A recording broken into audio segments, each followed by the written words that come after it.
ఆయన చక్కదనం చక్కగా లేకనే నీకు అధికారం ఆయన రౌడీ రౌడీ రౌడీ అన్నారు కదా, ఆయన పాలన రౌడీ రౌడీ అన్నారు కదా.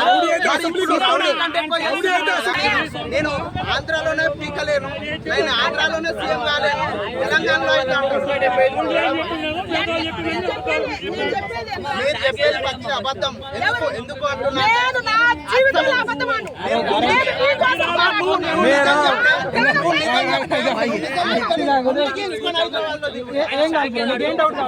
సమాధానం చెప్పండి. క్వశ్చన్స్ అడుగుతున్నాం.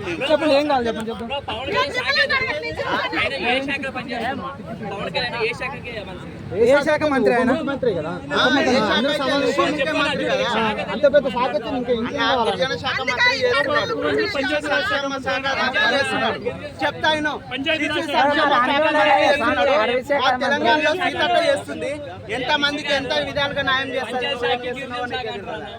ఆయన శాఖలో తప్పులు ఏం చేసింటే వేలు పెట్టి చూపేది. ఆయన శాఖలో తప్పులు చేసి కనిపించినా నేను శాఖను అడగట్లేదు. నువ్వు సొంతంగా పార్టీ పెట్టావు, సీఎం అవుదాం అనుకున్నా, సీఎం అవుదామనే వచ్చినావు. మరి నీకు అంత అవగాహన లేదని ఎట్లా ఒప్పుకుంటావు? నాకు సీఎం అంత అనుభవం లేదు, నేను సీఎం కానంటావు.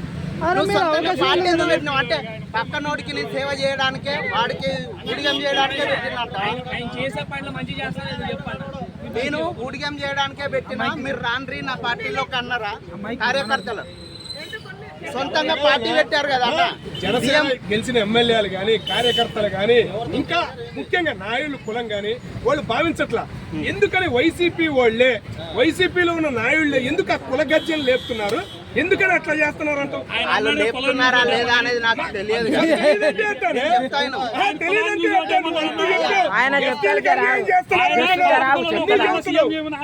నేను న్యాయం చేస్తాను వచ్చినావు కదా. ఆయన కాపు కులంలో నన్ను సీఎం చేయండి అని ఆయన బతిమాలాడు.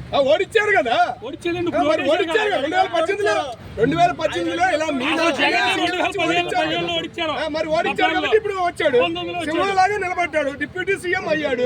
ఇంకేం కావాలి?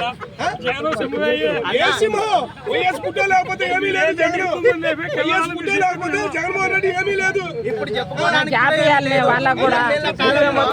వీళ్ళు కూటమి ప్రభుత్వంగా మేము ఇది చేస్తామని సాధారణ ప్రజలు అక్కడ ఉండి మేము ఇది అని చెప్పుకోవడానికి కూడా ఏం లేదు.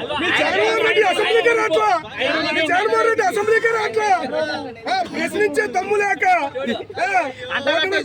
చూసి ప్రశ్నించే దమ్ము లేక జగన్మోహన్ రెడ్డి అట్లా అసెంబ్లీకి కానీ ఇట్లా అడ్డగట్టేసావేంది?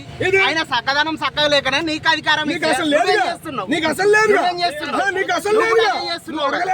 ఆయన రౌడీ రౌడీ రౌడీ అన్నారు కదా, ఆయన పాలన రౌడీ రౌడీ అన్నారు కదా.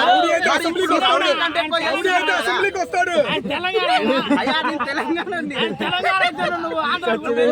ఏ ప్రభుత్వానికన్నా ఏ ప్రభుత్వానికైనా నువ్వు గతంలో చక్కదనం చక్కగా లేదనే నీకు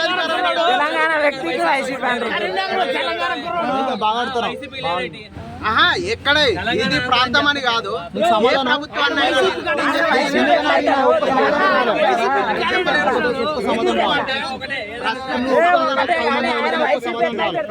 సమాధానం చెప్పలేను.